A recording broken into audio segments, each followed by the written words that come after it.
In your discussions, I'm sure you had really rich examples of how conversations about racism can be implemented at different age groups. And I just kind of want to wrap up those conversations and offer some ideas that you maybe hadn't thought of. In elementary school, we can't assume that parents are having healthy conversations about race.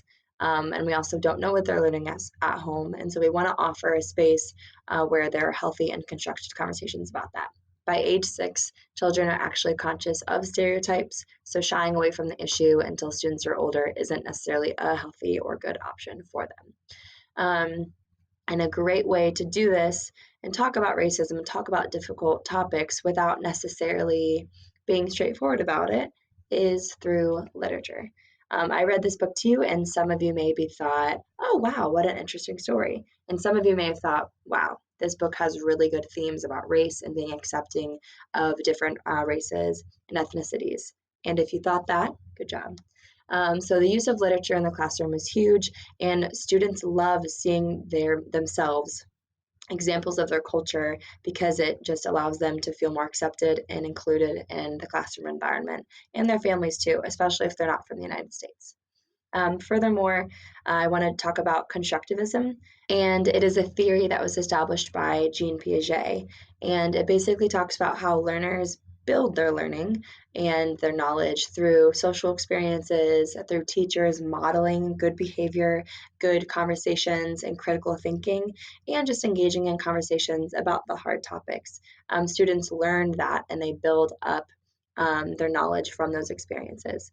Another really impactful way to talk about racism in the classroom and just by giving credit to other cultures is by talking about contributors in the math, science, and history part of our curriculum by addressing this Hispanic woman contributed this knowledge to our science unit. It allows maybe the Hispanic girl that's in your classroom to be able to see an example of herself and maybe even open up a career choice and field for her. In the middle school age group, Danielle Costanzo talks about having forums for students, having open conversation, mic nights, for example, just to talk about how you feel about certain issues and be able to talk about it in a classroom in a healthy way. Also, having guest speakers and going and visiting organizations that promote social justice are awesome. I know many of us have experienced DC through the field trip in middle school. And instead of just visiting those governmental buildings or those monuments, we could be visiting sites of the Underground Railroad or engaging in conversations with people who experienced this racial discomfort just 50 years ago. So, being able to open that up to team research projects, interviewing others from the community, and letting that branch out into more of an open discussion for yourself and for your family is super important. And middle schoolers are very capable of doing so. And in high school, it comes down to the content that we're presenting to our students.